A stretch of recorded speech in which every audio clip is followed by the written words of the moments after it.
আসসালামু আলাইকুম, আমার নাম মুকসুদুল মুমিন, আমার বাসা দিনাজপুর জেলা। আমি learning engineering institute Saidpur branch professional advance motor কন্ট্রোলিংয়ের একজন স্টুডেন্ট।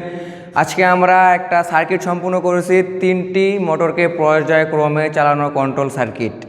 আমাদের সার্কিটে যেগুলো প্রয়োজনীয় ইকুইপমেন্টগুলো দরকার সেগুলো হচ্ছে 3টা ম্যাগনেটিক কন্ডাক্টর, 2টা অক্সিলারি রিলে, 2টা সিলেক্টর সুইচ, একটা পুশ বাটন অফ সুইচ এবং একটা ফ্লোটলেস সুইচ।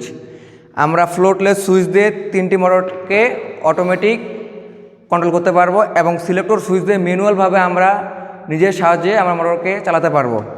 এখানে আমরা অটোমেটিকের জন্য 3টি মোটরকে আমরা ব্যবহারের জন্য আমরা 3টা ইন্ডিকেটর ব্যবহার করেছি। এখানে আমরা এখন মোটরটাকে অন করে দিছি। আমাদের যখন পানি শূন্যতা হয়ে যাবে, পাম্পে যখন থাকবে না, তখন আমাদের মোটর উপরে চলে আসবে, তখন আমাদের মোটর অফ হয়ে যাবে। আবার যখন পানি শেষ হয়ে যাবে তখন আবার আমাদের মোটর অন হয়ে যাবে। এভাবে একে একে করে আমাদের 3টি মোটর পর্যায়ক্রমে চলতে থাকবে।